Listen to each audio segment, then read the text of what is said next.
Hi everybody, welcome back to the channel. So my name is Trisha and I'm taking part in a global monthly video hop, and the theme is monochrome, and I thought I would make a little replication of this little tea bag holder gift. It's a customer gift that I've put together for customer shopping in September. You can see the link to my shop below. I'll pop a little link up. And so, this is the 3 papers that you can earn up until the end of September with qualifying spend. It's the Peaceful Prints, okay, and it features lots of traditional styles for Christmas. And of course, there's a few options for monochrome type projects. So I'm choosing red and black. This one's gorgeous as well with the snowflakes, or we could use this one. Okay, so I will use, let me see, I'm going to do just a replication of this, okay? So it's a little 6x6 sheet, okay, and I want the deer print on the inside. So it's cherry cobbler, black and white. So I have cherry cobbler ink here for the sentiment section. So what we need to do is we are going to add in an Earl Grey tea, a little sachet of sugar, and then also one of my business cards. Let me get one out just now, and these will be popped in as little customer gifts, okay? So normally when I make a little tea pouch, I just score it at 3 and then I score it at 4. But I'm doing it a little bit different today because I want a little edge in here so that it meets in the middle better, so it's a better kind of fold, just because it can be quite bulky with the tea bag and the sugar in there. So what we want to do is make sure your direction's the right way. We want to score it at, so this is a 6x6 sheet.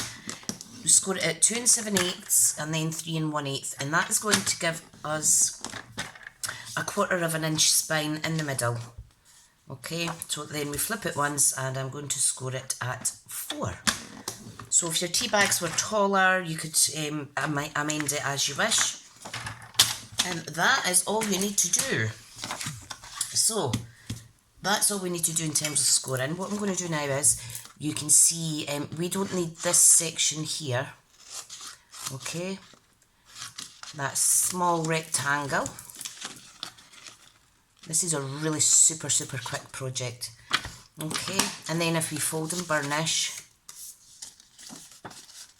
along all the score lines, you can see the shape taken.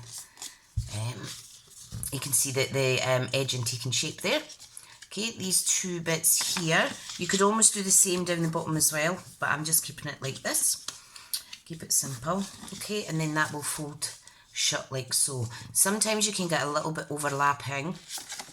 Okay, so you just need to be careful. We're going to make sure this is adhered and married up to the other edge there. What we do want to do, if you wish, is you can round the corners using your trio punch, just on the inside piece only, just to make it look a little bit more finished,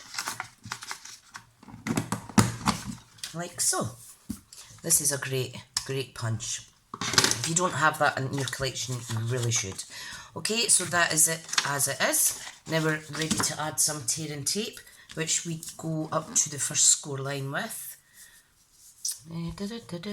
Let's see, where is the edge? Where is the edge? This lasts absolutely forever. Okay, so I'm just going to pop a little bit on the edge there. Just tear that away gently using the pressure of my fingertips. Okay, get your pokey tool or a little sharp instrument to pick off the backing of your tear and tape like so. Okay, marry up the edge, and we want to just burnish that down well. Okay, so just make sure it's not overlapping, and then we have a little, it's almost like a mini album style. Okay, and we would simply pop our tea bag in here, and we would pop our sugar in, or you could pop in a biscuit if you've got a thin enough biscuit, and then when we close it, it looks a lot better than just a normal score line down the halfway mark, okay?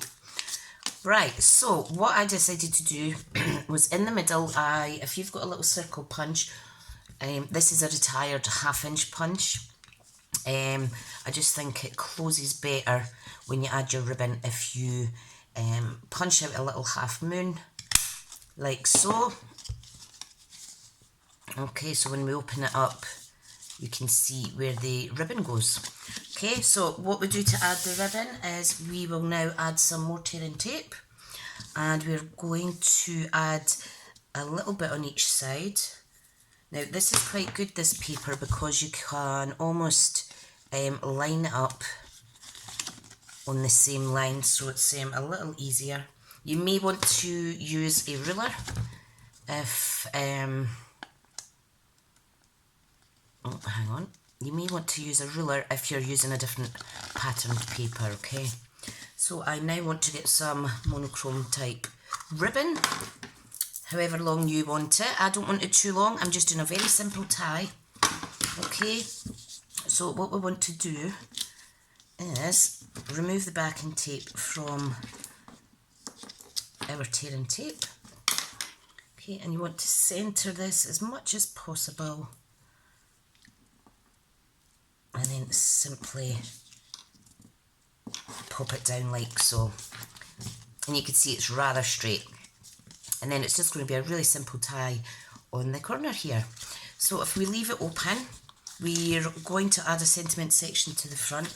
So again, I'm using some retired punches. I know many of us have these punches because they are super quick and easy, so if I can use them, I will. I know it's retired, however, we do have lots of other punches available if you're looking for something similar.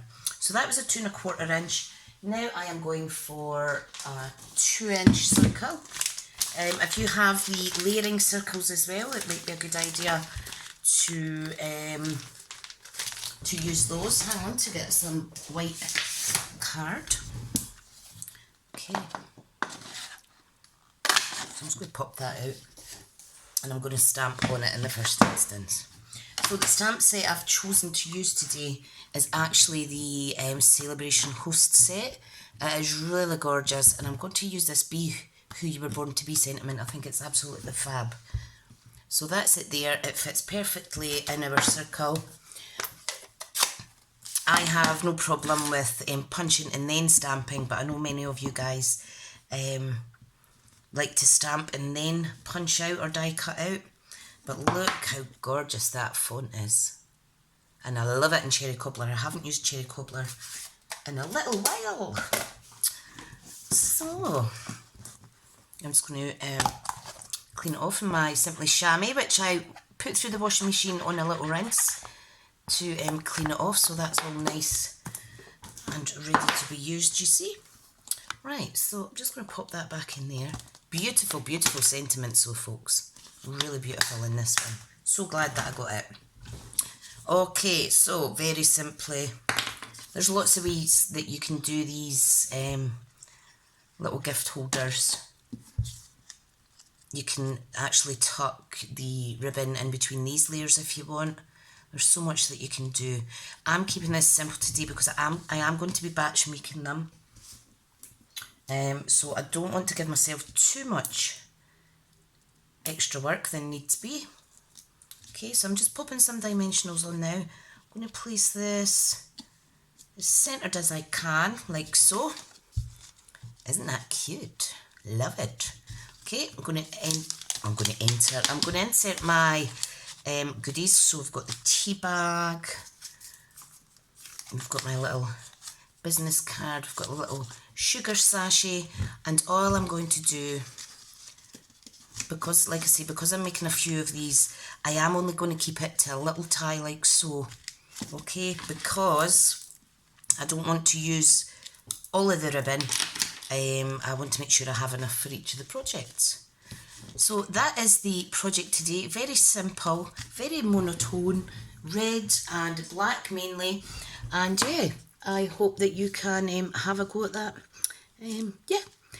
Thanks again, guys. Please make sure that you visit the other people that are blogging and hopping today. You'll find all the details in the description box below. And thank you again for supporting the Global Monthly Video Hop. Bye now.